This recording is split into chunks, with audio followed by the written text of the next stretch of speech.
Hər kəsə salam, mən Məmməd Leygün. Bugün danışacağımız mövzu JavaScript-də data tipləridir. Hansı ki, JavaScript-də primitiv və non-primitiv dediyimiz, yəni sadə və mürəkkəb data tipləri var. Bu data tiplərə aiddir string, number, boolean, undefined, null, array və obyekt. Gəlin stringdən başlayaq. String data tipi dırnaqlar vasitəsilə işarə olunur və burada 3 tip dırnaq var, hansı ki, cüt, tək və tərs dırnaq. Bu dırnaqların arasında müəyyən fərqlər var, kiçik fərqlərdir əslində bunlar. Biz əgər cüt dırnaqla istifadə eləmişiksə, cüt dırnaq içərisində yenidən cüt dırnaq yaza bilmərik. Yox, əgər tək eləmişiksə də bu zaman yenidən içərisindəki sözü tək dırnaqda yaza bilmərik. Mütləqdir ki, cütün içərisində tək, təkin içərisində isə cüt dırnaqla işarə eləmiş olaq.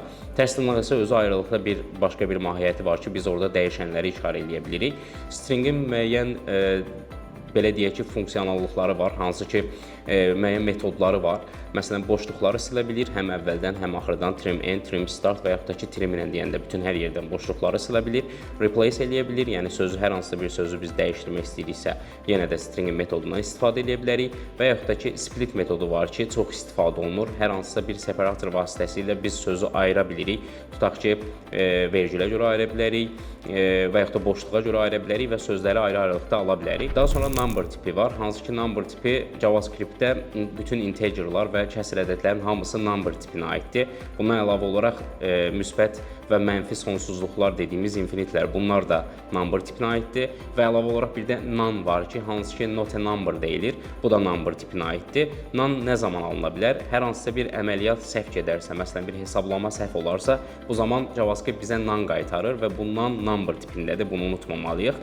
Bundan əlavə olaraq undefined tipi var, hansı ki, bu undefined tipi hər hansısa bir təyin olunmamış dəyərdir. Məsələn, let x demişiksə və bu x-ə heç bir dəyər verməmişiksə, bu zaman bu undefined tipində olmuş olacaq. Daha sonra null tipi var ki, bu null-ı adətən null kimi də deyə bilərsiniz və yaxud da eşidə bilərsiniz. Nullun yeganə tipdir ki, həm özü, həm də aldığı dəyər belə deyək ki, elə adından məlum olduğu kimi nulldur və hər hansısa bir boşluq demək deyil, sıfır demək deyil, yalnız elə özü null şəklində qəbul etmiş olur onu.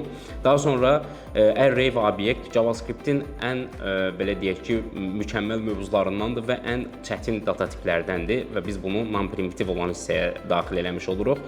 Hansı ki, obyekt bir çox datanın xüsusiyyətlərini göstərir, array isə bir çoxlu datanı, yəni çoxlu obyekti, çoxlu number, çoxlu string hamısını bir yerdə saxlamaq üçündür.